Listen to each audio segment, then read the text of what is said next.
Hello, friends. Patrick McFarlane here of the Liberty Weekly podcast. Welcome back. This is episode number 135.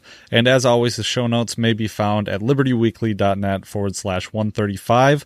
And I am joined again by Keith Knight. How you doing? Always good, Pat, to be back.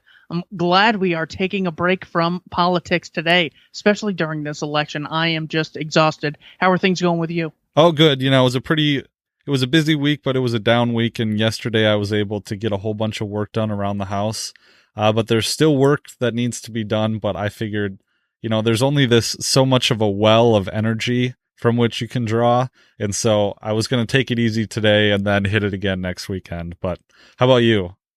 Opportunity cost, baby. Yeah. You know what? I have just been doing a lot of online work. Need to get back into the manual labor now that it's not 3,000 degrees in Arizona anymore. Right.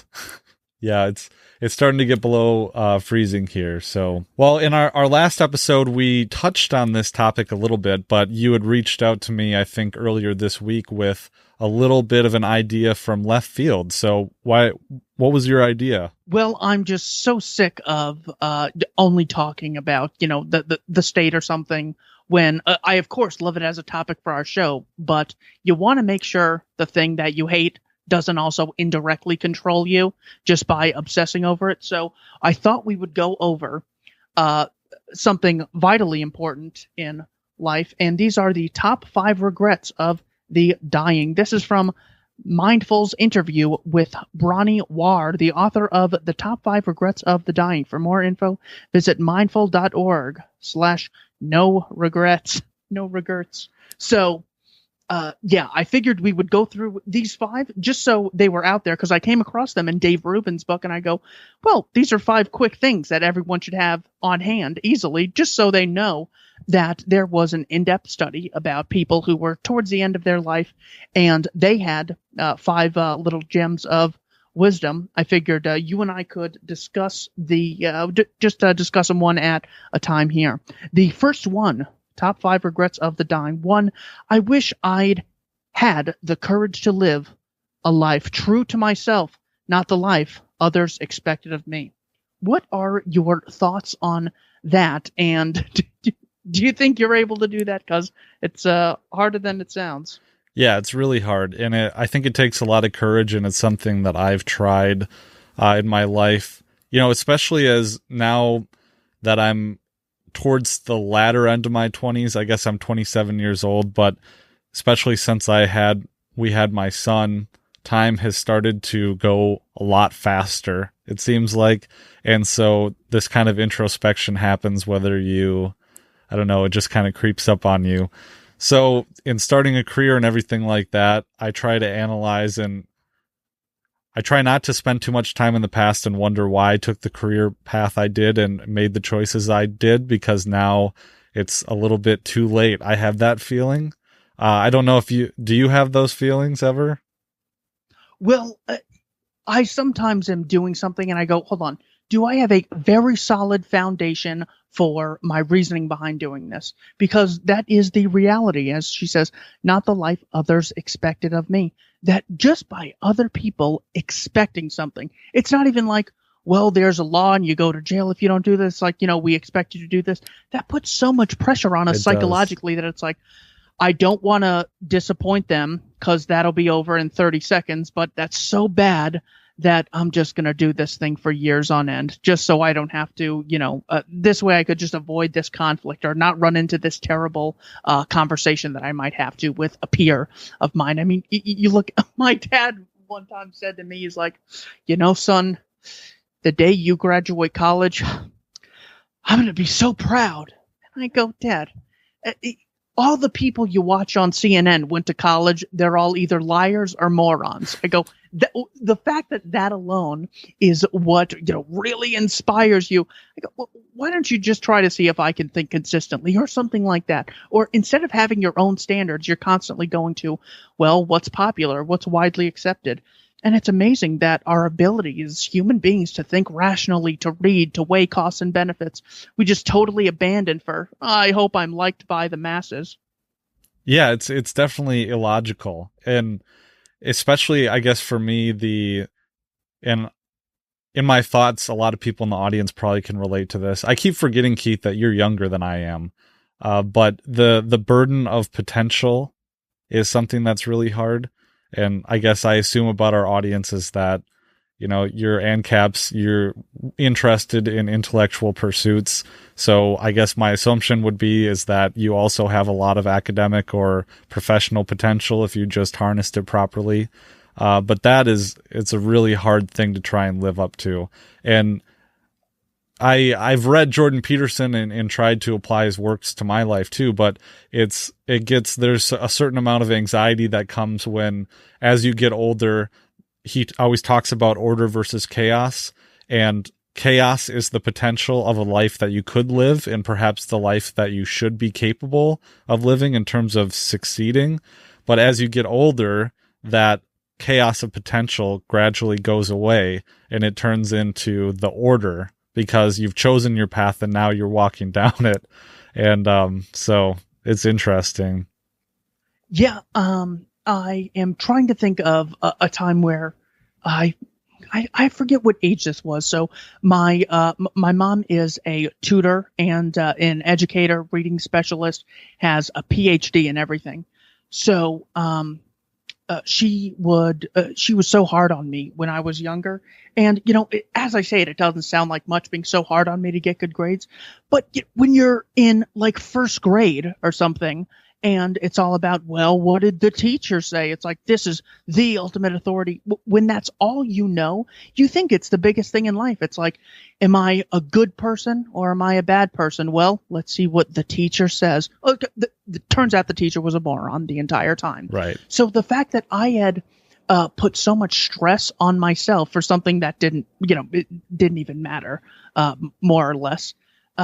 And not only in first grade, it, followed me, and I'd be so stressed. Oh, I didn't get the grades. I didn't do A, B, and C. Instead of ever asking for an independent justification as to why I should listen, why do you deserve my time instead of someone else?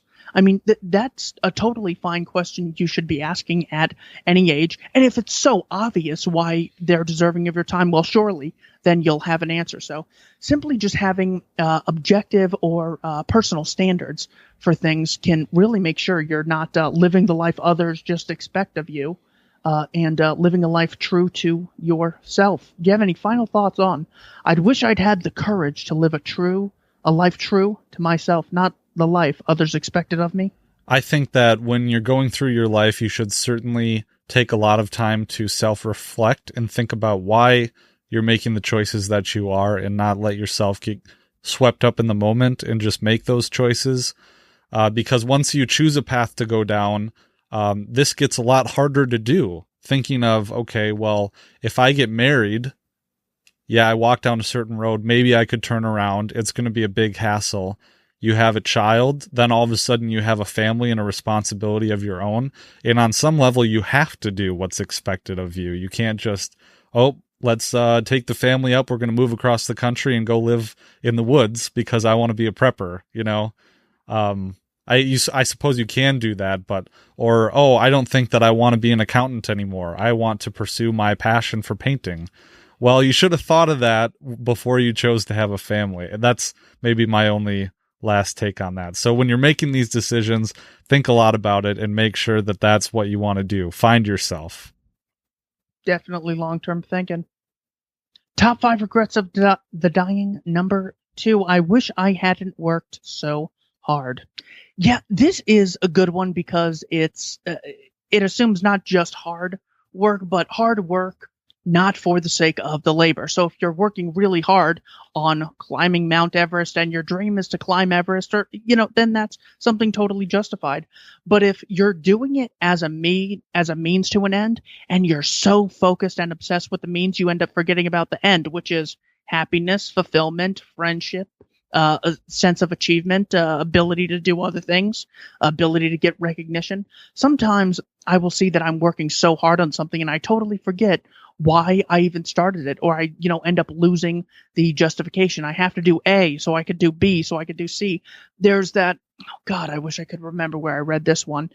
There's the old, story of a guy who spends a few hours fishing eats a fish, and then takes the rest of the day off in the forest. And someone comes up to him and says, "Hey, what do you do all day?" He goes, "Well, I get up, I cook myself breakfast, I live with my family, we have a great time, I go fish, and then I drink wine and we sit around and laugh." And he goes, "Well, don't you know that if you postpone consumption and you increase your ability to catch fish, you could get more boats, you could hire more employees, and you could be everywhere in the world producing all this stuff." And he goes, "Well, why would I do that?" And he goes, "Well, this way you could sleep in, get up, talk to your family, and at night have enough time to settle down." He ends up saying, if you do a ton of work, you could have the very same thing you have now. Now, thank God there are the productive people in the world who are very ambitious and give us tons of access to products. But at the same time, don't let it come at the expense of actually achieving what makes you happy. Yeah, I mean, for sure. I see this all the time. My dad and my family was always a work hard, play hard kind of thing. And I think that's a good way to go about it, because you never really, I remember, we would always go on vacation, and my parents had a big jug of coins that they always kept, where they would always put their change in the jug. And then so when we would go on vacation, the jug of coins always got brought out, and it was a big thing in our family that we would go to the bank with the jug of coins, and we would see how much, there would be money that would be budgeted just to blow on vacation. It's like, okay, well, we're going to go on vacation. This is why we work so hard. So we're going to have a blast, and we're going to go on vacation. And I think that's always a good way to live your life. But at the same time, I'm not sure. Well, I don't know if you grew up in a more conservative household. I think we talked about this before, but I'm just not remembering. But there was always that hard work, and my parents always led by example with it. And in a way, that was also the angst of living up to expectations. But there was always that playing hard too. Is that how you grew up, Keith? There's an interesting dynamic where it's almost like the horseshoe theory again. It's like the conservatives are all about hard work, and then it's less about hard work, and then you get up to the left, like Noam Chomsky just said the other day, being a leftist is about being a constant political activist all year round, not just during election season. Oh my God, we got to be totally obsessed with politics all the time. We can never just enjoy something. I definitely had the sort of puritanical mindset, I think is the correct word. If I'm not, make sure to grill me in the comments.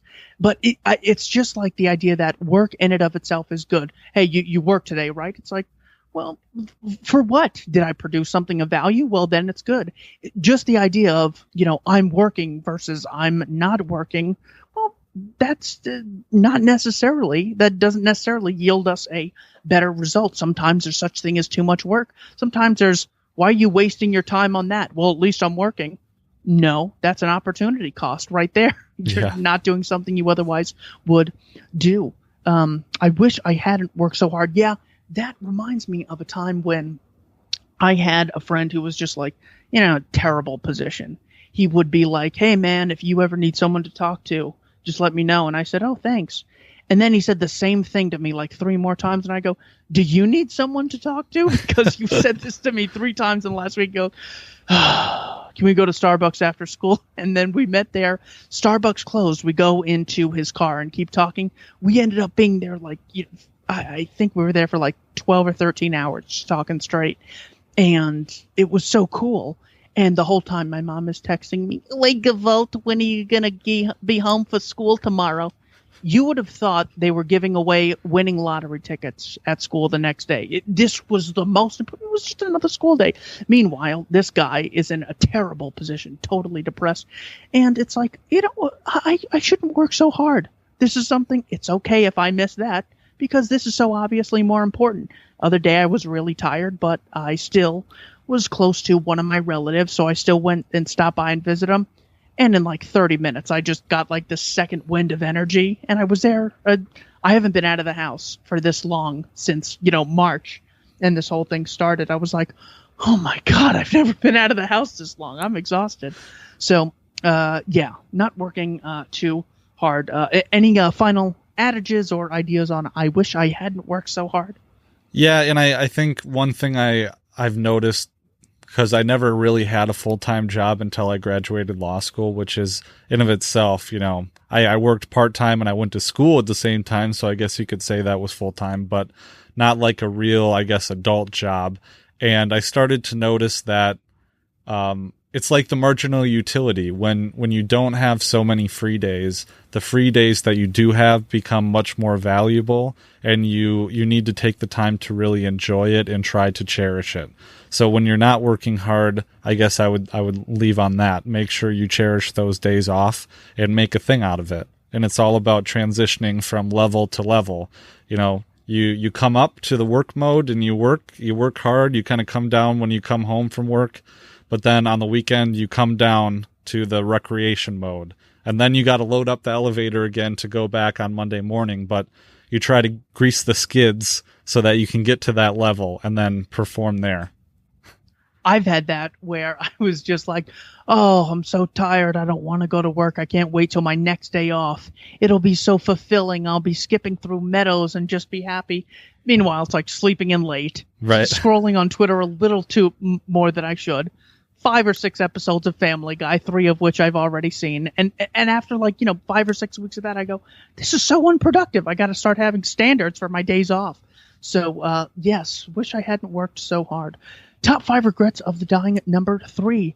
I wish I'd had the courage to express my feelings. Well, it's funny because I feel like on the podcast, it started as a vehicle for me to self-therapy, because I'm a verbal thinker. So I would get on, and I do this with, Liberty Bigley. I've started doing a daily show at anchor.fm/Liberty Bigley. I'll put it in the links, but I do it just to get things off my mind or whatever. And so it's my daily podcast, but I feel like I tend to overshare. So this maybe isn't my big one. What about you? It depends on oversharing versus sharing accurately, because sometimes I will talk to someone who I'm just either so pissed at or I'm so appreciative of. And, you really shouldn't have to wait till you're speaking at someone's funeral to tell them how much you appreciate them. It's like, I hear that all the time with, I should have written down an example, where it's like, we really appreciated this person for all this and that. And I go, so did you ever mention this to them when they were alive? No. People today that that can hear you and respond, do you say this to them? Oh, no. So this is more of I don't want to be seen as weak or needing of someone else or admiring someone else. Well, there's nothing wrong with that. I certainly wish I had the courage to express some of my feelings. I mean, I'll talk to someone and get in a fight with them sometimes about something that the fight's not really about. One of them was, taking care of a dog, and the real fight was how she was such a liar and a thief. But I didn't want to mention that because I was too scared, so I'm just so pissed at her about the dog watching. So yeah, I definitely wish I had the courage to at least not be terrified of what other people are going to say or how they're going to feel. I think if you just have a policy of constantly being honest, yes, you'll weed out some people, unfortunately, who are going to be afraid of that. But at the same time, you're going to attract people who value that, and they will come into your life in such a way that if you didn't have that honesty and courageous policy of saying what's on your mind or how you feel, they wouldn't have come in the first place. Yeah, I guess I misunderstood the point of this question because, I feel like I often express my feelings to other people, but not when it's confrontational, perhaps. And that's what I think this is kind of getting at. But I think when I was a teenager, I was always really into my own image. I think as a lot of teenagers are, and I would freak out about how I looked that day or whatever it was. And my dad was just this goon, and he can go in any situation and not give a rip about what other people think. And he's like, as you get older, it'll change and you'll stop caring what people think so much. And I think generally that's true. There's things that are more important to me than what other people think. And it's liberating in a way, but moreover, I think I just got really tired of being concerned all the time. And now it's just letting go. It's like, okay, whatever. Yeah, one of the biggest things that has sort of liberated me from like being terrified of what people think.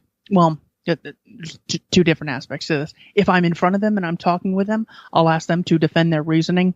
Because the reality is, if you read the work of Robert Cialdini at Arizona State, people have like no reasoning for 99% of the things that they do, simply because the cost of really getting informed about whether or not this or that is worth it. It's like you'd have to spend thousands of hours researching a restaurant to know if it's safe, and looking at your alternatives and how long it'll take you to get there.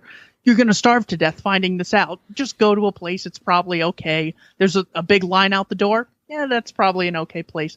So when you realize that people just don't have a lot of reasoning, if I'm so insecure about people who don't have, a big, sack of evidence for why I should be ashamed about A, B, or C, it's like worrying. It's like Adele worrying about how a deaf person saying she has a bad voice. They don't have a valid opinion at all. They have no way of judging.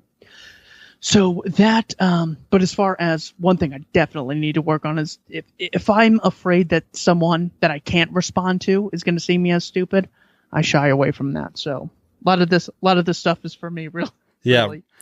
I do that all the time with my show. Is I guess I try and preach, but I'm not preaching to the audience. I'm preaching to myself usually when that happens. I try to make it clear, but I don't know, if you listen to the show for a while, you probably know what I'm talking about.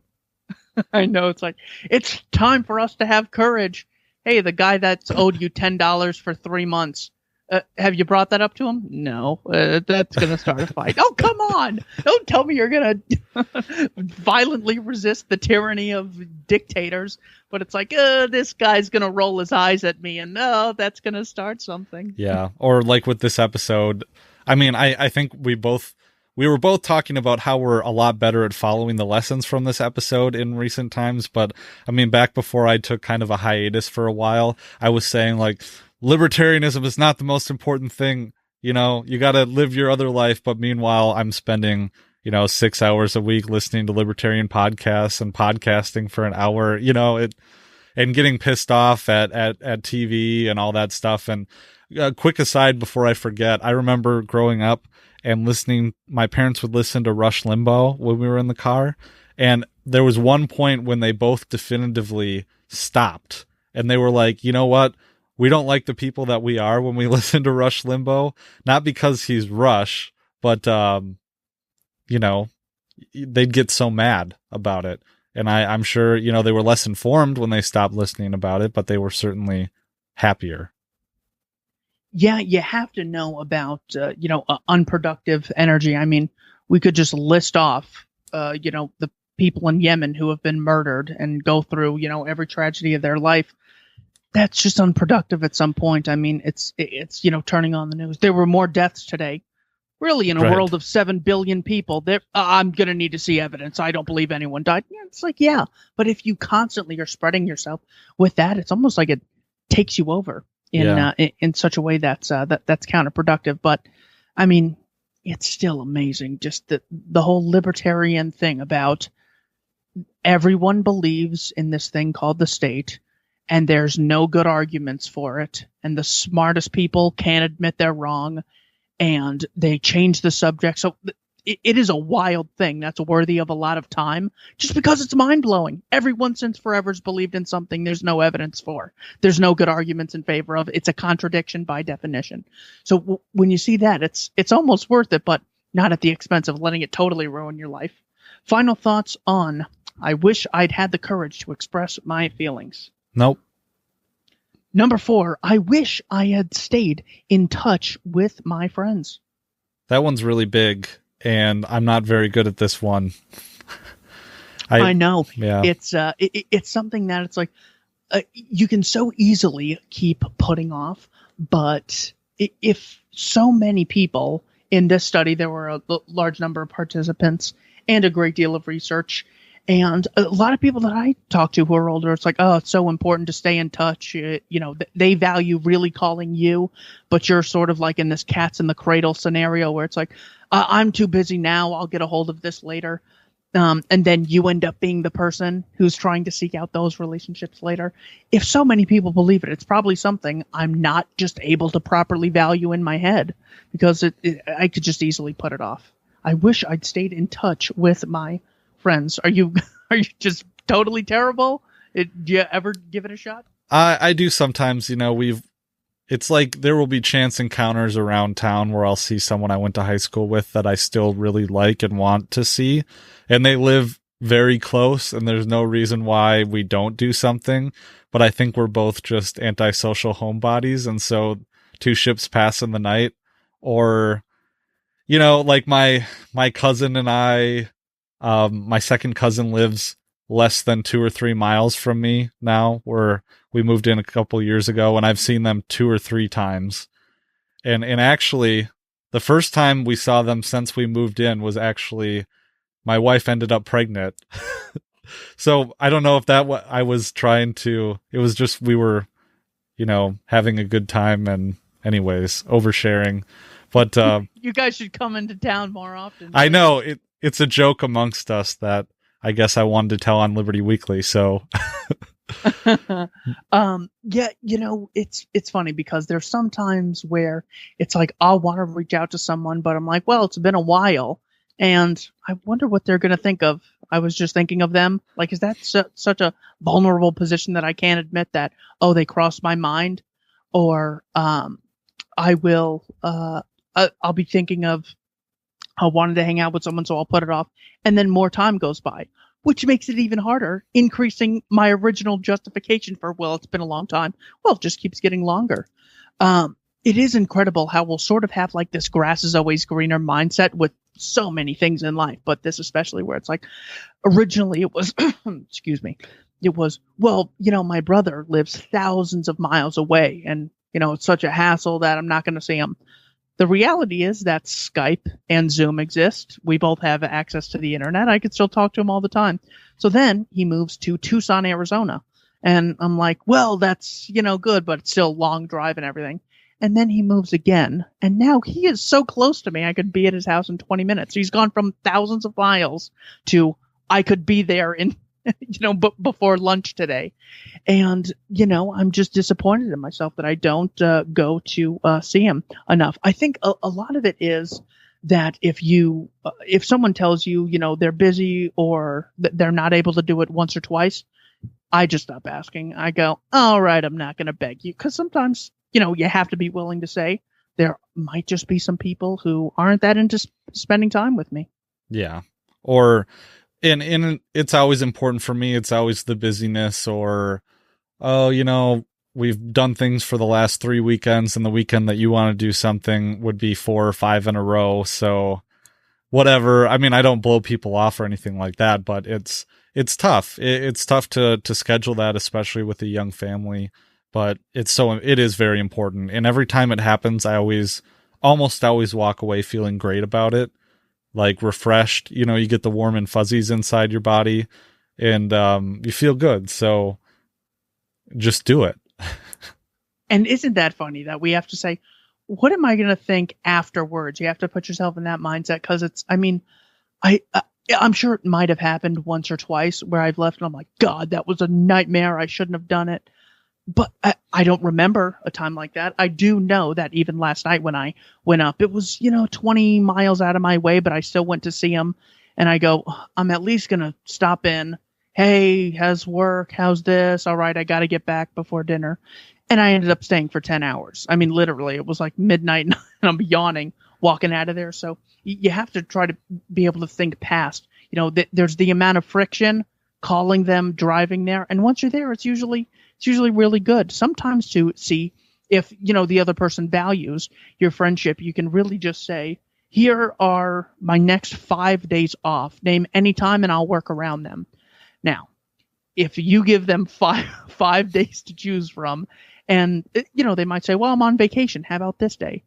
If they don't do that, then you got to move on. Yeah. Unfortunately. Yeah. Unfortunately. Well, in that was a sad reality I had to embrace. That kind of begs another topic is, same thing with family. You should probably stay in touch with family, except sometimes there's toxic relationships and you got to know when to cut it off. But if things, every family has problems, and you need to know where to draw that line between toxic and normal problems that people have. And are they worth working through? You got to make that decision for yourself. But I think it is generally, as a general rule, very important to stay in touch with your family and craft those relationships. And for a reason that we'll find out in the second half of the program here today. Coming up very shortly, number 5, top 5 regrets of the dying. I wish I had let myself be happier. This one I put a little thought into. When you hear, I wish I had let myself be happier, what comes to mind? That I've heard it described to me this way, is that there's a lot about our emotional and mental state that is very ancient and primordial. They talk about the lizard brain, and fight or flight goes into almost everything. Maybe this is freshman psychology, which I think it is. But fight or flight goes into it so much that when you view stress and when you view stressors in the world as an attack on you, it instigates the fight or flight response.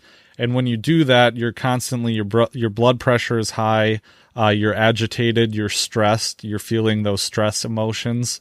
But when you view stress as something that is an opportunity or a challenge, some of that still activates, but instead of working against you, it's kind of like your fuel. So if you have a big project, if you see it as an attack on you, well then, yeah, you're going to be stressed out and all that kind of stuff. But if you view it as an opportunity and you voluntarily accept the stress, then you can use that as a pool to go forward.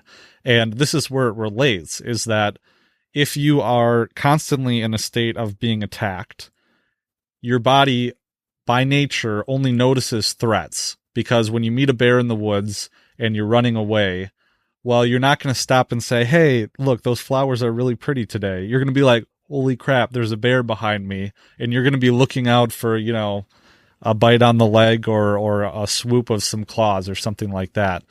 The same way when you are stressed and anxious and not in a good place mentally, constantly in the fight or flight response, you're not going to stop to notice the beautiful things in life. And that's the very core of this number 5. I wish that I had let myself be happier. So you need to find a way to not be in that fight or flight all the time. You need to voluntarily accept the challenges that come forward at you, because when you do that, something happens and you start to notice, like, holy crap, today's an awesome Sunday. The sun is outside. I really enjoy it on, 4 p.m. when I'm with my family and we're all in the kitchen and, okay, yeah, I'm doing dishes, but my son is running around and laughing, or I come home from a long day at work and he runs at me and he's so excited to see me. You start to notice how wonderful that is. And I think that's super important. Yeah, being able to just stop, sit back, and say, is this really worth getting pissed off about? I mean, really, there are some genuine things worth getting pissed off about and punishing people and excluding them from your life. So just make sure that you have some legitimate standards. I mean, because a lot of things could be rather trivial when you look at them in the retrospect. Like, I do see this with a lot of parents, and I started just calling it out when I see parents doing it with their kids, I even did it to a stranger once at the store. And I go, is that big of a deal? I mean, scale of 1 to 10. I'm just curious about you. Tell me what you think. 10, life-threatening. 1, just the smallest thing possible that you need to let go. Where is this on the scale? Just to at least get them thinking of, is it worth the hollering and screaming and cussing about? Because think of what you're doing. You're decreasing the likelihood that the kid is going to feel comfortable around you, talk to you when they're in their teen years and going through trouble. I don't know the biology behind, teens tending to be very distant, not talking a lot and being isolated from their family members, but maybe it has something to do with they were so heavily judged and it was so difficult to talk to their parents that they were less likely to. We certainly had a wide range of that. I mean, when I had some of my friends in, high school or college tell me, yeah, my best friend's my mom, my best friend's my dad, I was like, wow, what? It's just so weird to sometimes think of, not because, I was ever, anti my mom or my dad or really didn't like them. I just thought of them more as, the person who keeps me in line and could get me in trouble, as opposed to, someone as a steward to help you through life and someone to sort of prepare you for the path of things that come afterwards. So I don't have too much I don't have too much wisdom on this, but you sent me an interesting video that we'd like to go over. Tell us about the 1938 Harvard Happiness and Healthy Study. Yeah, so in this study, it's the longest running study of happiness, or what makes people happy, in, I think, the history of the world. And there's a really awesome TED Talk on it, and I was wondering, well, first I'll introduce it, but so they followed, 700 and something young men from two different groups, and one group was from, I think, like a very wealthy private school in New York City, and they followed a bunch of those students throughout their lives. And another group was a bunch of kids from the slums and tenements in Boston, I think it was. And they also followed them throughout their lives. So every year they would have them submit to a battery of tests and questions, and they would take footage of them communicating with their family, and they would analyze it and see where people ended up. And some people ended up being alcoholics, and some people ended up being incredibly successful. Others went from having nothing to the top to having everything, and others went from the top of social strata way down to the bottom. And so some of the things that they found are very interesting, and I'm going to share the screen here, and hopefully this is all going to work very well, because we tested it last time and we worked out the kinks. So let me know if you can't hear this, Keith. Here is what they found. What are the lessons that come from the tens of thousands of pages of information that we've generated on these lives? Well, the lessons aren't about wealth or fame or working harder and harder. The clearest message that we get from this 75-year study is this: good relationships keep us happier and healthier, period. We've learned three big lessons about relationships. The first is that social connections are really good for us, and that loneliness kills. It turns out that people who are more socially connected to family, to friends, to community are happier, they're physically healthier, and they live longer than people who are less well connected. And the experience of loneliness turns out to be toxic. People who are more isolated than they want to be from others find that they are less happy, their health declines earlier in midlife, their brain functioning declines sooner, and they live shorter lives than people who are not lonely. And the sad fact is that at any given time, more than 1 in 5 Americans will report that they're lonely. And we know that you can be lonely in a crowd and you can be lonely in a marriage. So the second big lesson that we learned is that it's not just the number of friends you have, and it's not whether or not you're in a committed relationship, but it's the quality of your close relationships that matters. It turns out that living in the midst of conflict is really bad for our health. High conflict marriages, for example, without much affection, turn out to be very bad for our health, perhaps worse than getting divorced. And living in the midst of good, warm relationships is protective. Once we had followed our men all the way into their 80s, we wanted to look back at them at midlife and to see if we could predict who was going to grow into a happy, healthy octogenarian and who wasn't. And when we gathered together everything we knew about them at age 50, it wasn't their middle-aged cholesterol levels that predicted how they were going to grow old. It was how satisfied they were in their relationships. The people who were the most satisfied in their relationships at age 50 were the healthiest at age 80. And good, close relationships seem to buffer us from some of the slings and arrows of getting old. Our most happily partnered men and women reported in their 80s that on the days when they had more physical pain, their moods stayed just as happy. But the people who were in unhappy relationships, on the days when they reported more physical pain, it was magnified by more emotional pain. And the third big lesson that we learned about relationships and our health is that good relationships don't just protect our bodies, they protect our brains.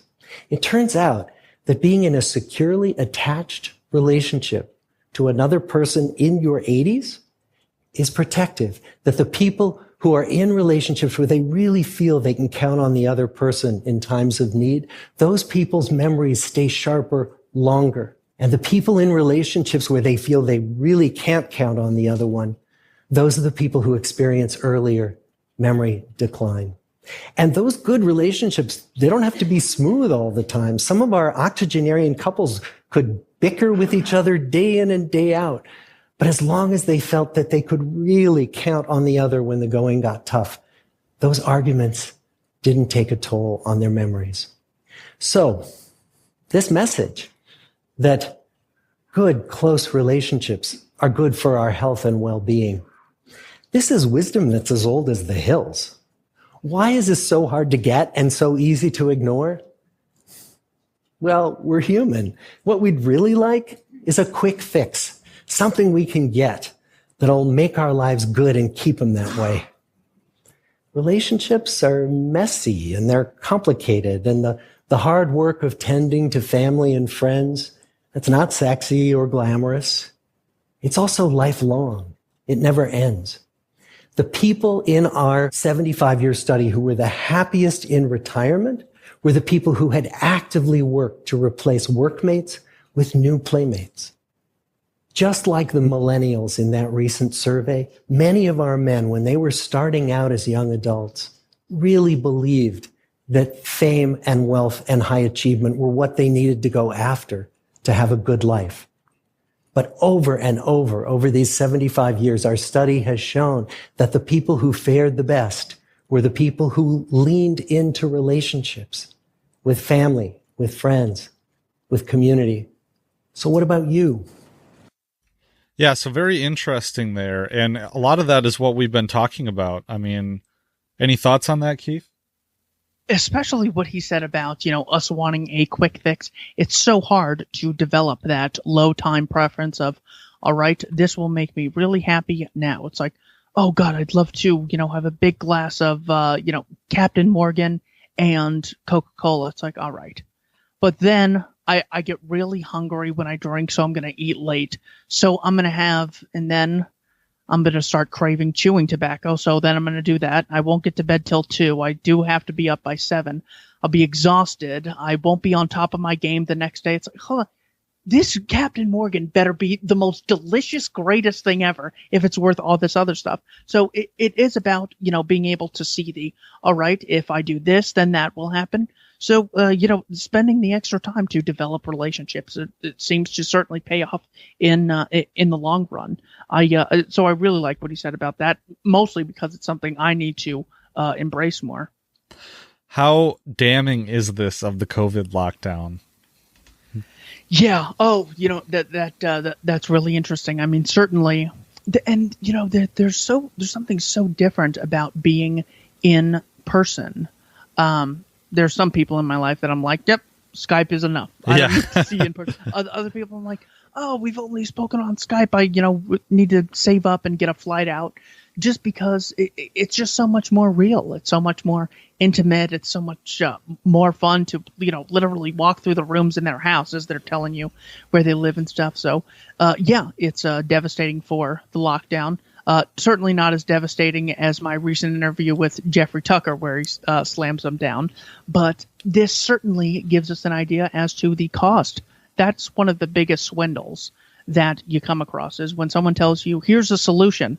No such thing as a solution. There's only trade-offs, costs, and benefits. So right when they sold it to us as the way we solve it is doing this.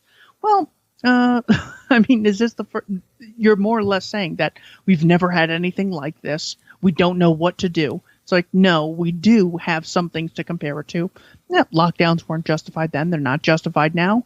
More or less after about 70 days, the virus leaves a region, regardless of the amount of mask wearing and the amount of lockdowns. It certainly spreads. Yeah. So what if they develop a vaccine? There's still a flu vaccine. Doesn't exactly solve all of our issues. I don't think there's ever been a coronavirus vaccine. So The lockdown narrative is just totally finished, but this is extremely damning psychologically, as you can see with a lot of the videos that are posted online of, couples that haven't seen each other in so long, grandparents that see kids with their masks asking, please remove it. And the whole thing is, well, we don't want to get sick because then we could give it to the elderly. It's not, sometimes it's healthier for the person to develop immunity by first getting it themselves. From what I've heard, that is simply just me going with a general consensus. So, terrible, damning psychological approach to the lockdowns, not just economical or the idea that if you show them that they could have this much power, they'll take it again in the future. This is the anti-lockdown material from a totally different angle. Yeah, it is, and that's most of what I thought about when I was watching it today in prep for this episode. How bad the number one cause or the number one effect of the lockdown is that a lot of people feel lonely, and it's crazy that, because one thing I always hear is that, oh, it's because of COVID that we can't see each other. Yeah, right. Yeah, and there's this there was something on Netflix, this documentary just came out about life during COVID lockdown, kind of watching that, and I'm sure you can see all the effects of what we just watched in that documentary. So yeah, I did see this thing on Twitter. It was like the short video advertisement of dating during COVID. Here's how you can date on Zoom. Now, this is actually probably much safer as far as, you don't want to spend a ton of time with someone just to realize, oh, I wish I would have known this about them, because then I wouldn't have spent any time or money or effort on them. So it's good in that sense. But the sense is, though, the idea that we're delegating in-person relationships to things that are more virtual is a little scary. And of course, when I hear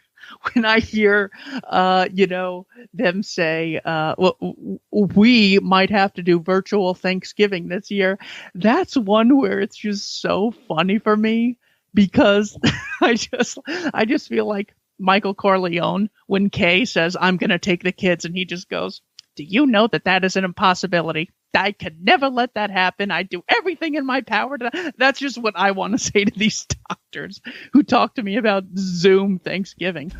Imagine dying of scurvy in the high seas in the 1400s, sailing across the Atlantic, getting all diseases just to go from one impoverished land to another, and being like, well, we can't celebrate any of this if there's ever, a virus with a 0.00002% of detected cases. That's according to Amy Klobuchar's own scare tactic numbers. So it's ridiculous. But virtual Thanksgiving, not a chance here. So do we have any thoughts, any more thoughts about this topic? Do we want to get into the Harry Browne? I actually am not sure what the Harry Browne topic you have. My final thing on this is, I thought it was interesting where he said it's better to get a divorce than have a high confrontational marriage. I put high conf marriage. Is that conflict? High. Conflict. High conflict marriage is what he said. I think it's always better to not be afraid of terms. Well, if this doesn't work out, that'll be a divorce. So we don't get divorced. It's like, don't be such a slave to tradition and titles, being like, okay, yeah, that's it. Let me tell you, I am a community college dropout, and that's rough to say. But, being able to link people to 520 free educational videos you could access at any time kind of lifts my spirits a little. So I've learned to not be so afraid of being looked down upon. I know a lot of people who had said, well, we'll have to get a divorce, and that'll just be so burdensome and it'll hurt the kids. Let me tell you, my parents got divorced. I only really know divorce. I mean, they got divorced when I was like 2 years old or something. And, as much as I would have preferred to live with my brother and sister under the same roof with parents, it's much better than these two parents in this marriage, because when they talk on the phone for 2 minutes today, it's like you've had 22 years to get over this. And it's like they're fighting for the first time and they haven't gotten anything off their chest and they're just as mad as ever. And then my favorite part is hearing each of them give their side of the story after it's all happened. It's just like the ultimate game theory of, let's talk to this prisoner and see what we could get out of him and leverage it over what this prisoner gives us. It's just unbelievable. So, yeah, something like divorce, even though it's annoying and there's a sort of stamina against it. Well, first of all, have standards before you get married so you don't get divorced. But also, I mean, God, I hate seeing marriages that I'm just like, why are you two together? This is just sad. In our system that we currently have is imperfect when it comes to divorce, of course, and there's a lot to get into the topics there. Maybe we could game that in a libertarian society it would be easier to get divorced and not have it be such with alimony and child support, more things to fight over, the equity of it. Oh, of course. I mean, these courts have no incentive to provide a good product. I mean, how many people lose their jobs because they have divorces that are too costly that yield unhappy families who seek their business elsewhere? It's ridiculous. So, of course, more competition and voluntary funding and the ability to disassociate, or you might just stop living together and not have the obligations you previously had under it would just be like a contract. There's the marriage contract, and then you end the contract. It's hard to get things settled, but certainly no justification for, whoa, this is complicated, so we need a coercively funded monopoly to come in here and set us straight. No, that's the biggest wrench you could throw into anything possible. What is the Harry Browne material? Well, Harry Browne kind of touches on what we were talking about in the beginning, is that, if you are a libertarian, well, let me just play it. It's good. Let's definitely play this. He has so much wisdom. He was actually the presidential nominee when Joe Jorgensen was his running mate. He has had so many intellectual contributions. He even has a collection of 2,000 libertarian quotes that he put together, always in a suit and tie, always really coming across as someone I'm proud to be on the same team as. Do you have the video queued up? I do. Yep, here it is. And this is one that I haven't read his book, but I need to, because I've referenced it a few times in the show. But here we go. That's when I started writing my own introductions. Freedom is the ability to live your life as you want to live it. There are all sorts of definitions of freedom, but that to me is the simplest and most direct and the most meaningful. That's what it comes down to. You want to control your own life. You want to live your life as you want to live it, not as George Bush or Bill Clinton or Abraham Lincoln or Teddy Roosevelt or anybody else thinks is best for you. And not only not as they think is best for you, but as your friends think is best for you or your relatives or anyone else.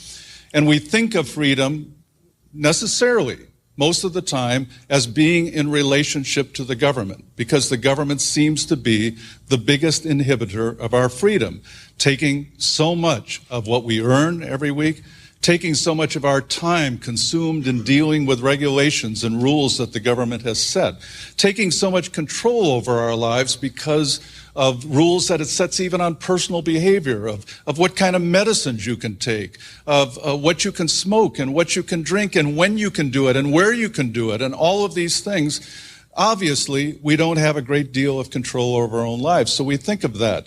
But that's not the end of it. There is much more to it.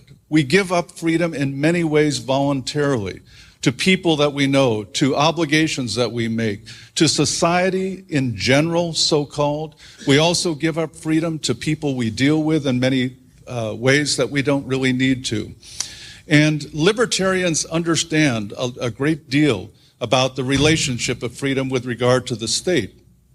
And you can define libertarianism in many ways. I often say, when somebody says, what's a libertarian?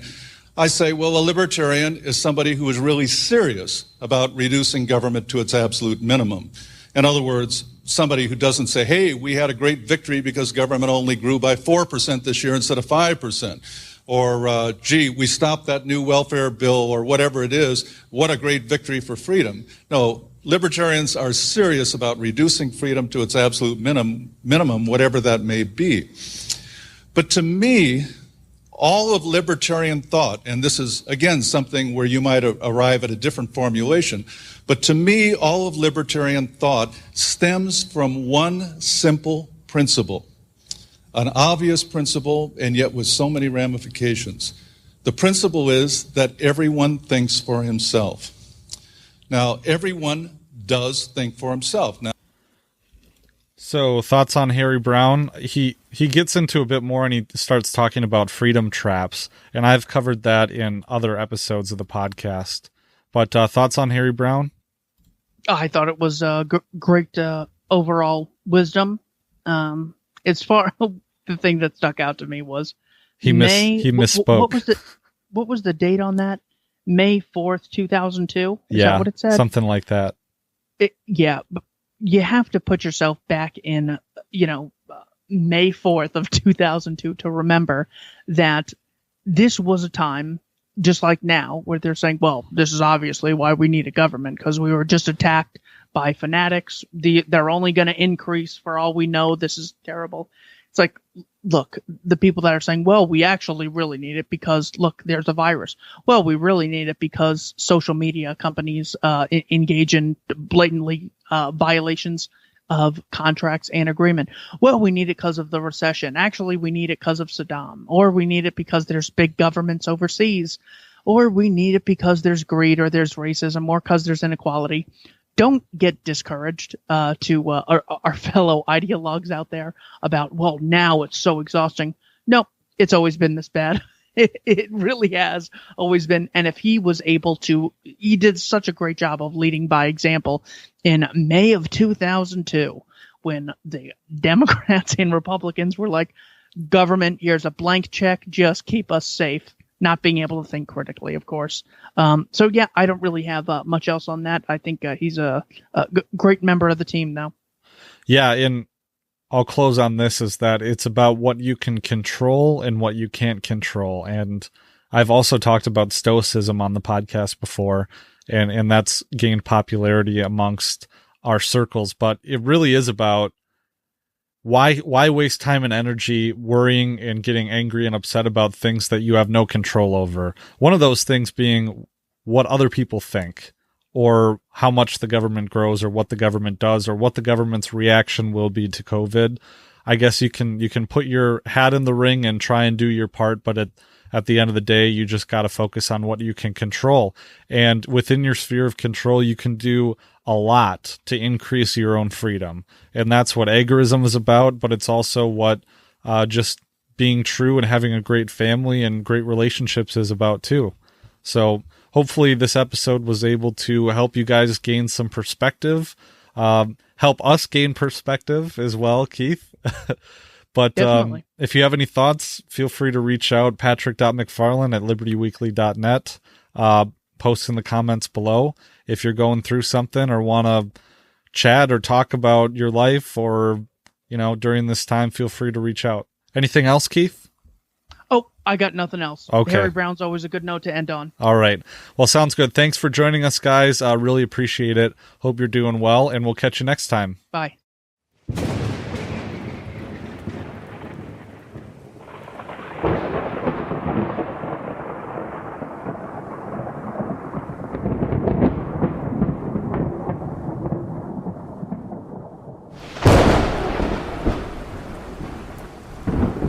In the early days of the internet, radical libertarians were scattered, lonely, and faceless.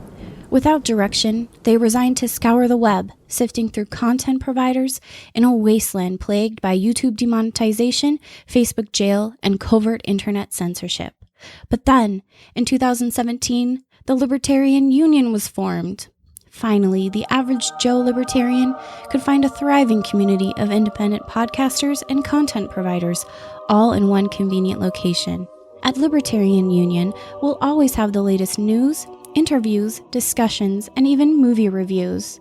With hundreds of episodes and more added all the time, you'll always find something fresh at libertarianunion.com.